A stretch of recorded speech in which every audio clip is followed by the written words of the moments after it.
Anda masih di Sapa Indonesia Pagi pada segmen Kompas Bisnis kali ini bersama saya Asri Gunawan. Saudara, bersiaplah lulus dengan utang, bukan lulus cuma mikir cari kerjaan. Pemerintah dan otoritas jasa keuangan menggulirkan kembali opsi pinjaman khusus bagi mahasiswa atau student loan berbunga rendah.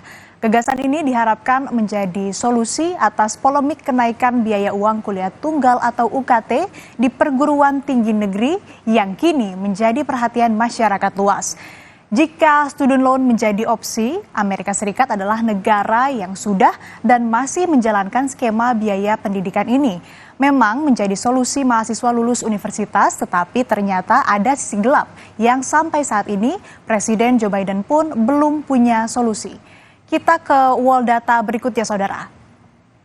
Kami akan bahas UKT terlebih dahulu lewat Permendikbudristek nomor 2 tahun 2024 di pasal 5 ayat 3, saudara. Penetapan UKT dilakukan pemimpin perguruan tinggi negeri untuk setiap program studi atau prodi berdasarkan biaya kuliah tunggal alias BKT, yaitu biaya operasional yang per tahun yang berkaitan langsung dengan proses pembelajaran mahasiswa setiap program studi. Lalu saudara, di pasal berikutnya, pasal 6 ayat 1, 2, 3, dan 4, di mana tarif UKT untuk kelompok 1 diatur Rp500.000, sedangkan kelompok 2 Rp1.000.000. Kelompok tarif UKT lain, saudara, dapat ditetapkan dengan nominal paling tinggi dengan nilai BKT.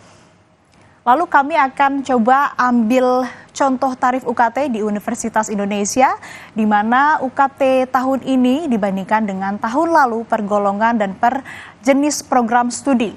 Kita lihat contoh di program studi psikologi, saudara, di tahun lalu untuk kelompok 1 sampai dengan 4, UKT-nya ini berkisar mulai dari Rp0 sampai paling tinggi ini Rp4.000.000. Kalau dibandingkan dengan tahun ini, di kelompok 1 sampai dengan 4 untuk jurusan psikologi ini berkisar dari Rp500.000 sampai dengan Rp14.000.000. Bisa dilihat ini ada perbedaan yang cukup besar begitu antara UKT di tahun lalu dan juga di tahun ini untuk program studi psikologi. Lalu kita lihat juga di program studi lain, saudara, di program studi atau jurusan ilmu politik. Untuk kelompok 1 sampai dengan 4 di tahun lalu, besaran UKT ini mulai dari Rp0 sampai dengan Rp4.000.000. Kemudian di tahun ini bisa dilihat di kelompok 1 sampai dengan 3, UKT-nya ini dimulai dari Rp500.000 sampai dengan Rp7.557.000. Di fakultas ataupun juga di jurusan lainnya, saudara, di jurusan akuntansi, di tahun lalu, di mana untuk kelompok 1 sampai 4 uang kuliah tunggalnya ini berkisar dimulai dari Rp0 sampai dengan Rp4.000.000. Dan kalau kita lihat, saudara, tidak jauh berbeda dengan program studi lain, ini tentu ada perbedaan nilai uang kuliah tunggal di tahun ini pada program studi akuntansi untuk kelompok 1 sampai dengan 4 ini berkisar dari Rp500.000 sampai dengan Rp13.000.000. Ini tidak hanya terjadi di Universitas Indonesia, tapi juga di universitas negeri lainnya, saudara.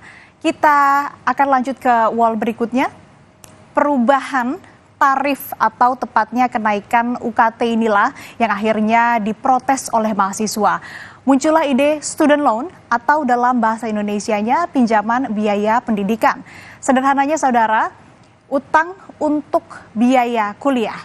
Kami kutip dari Kompas ID yang bersumber dari kajian Semeru. Opsi pertama, pinjaman berbasis mortgage atau kredit jangka panjang dengan hak tanggungan. Skema ini menyerupai student loan di Amerika Serikat dan Kanada. Dalam sistem ini, tenor pembayaran sudah ditetapkan sejak awal dan tipe pinjaman ini biasanya lebih memberatkan dengan potensi gagal bayar yang lebih besar. Lalu kedua, ini opsi kedua, sistem pinjaman berbasis pendapatan atau income contingent loan atau ICL. Dalam skema ini, saudara, pembayaran cicilan disesuaikan dengan level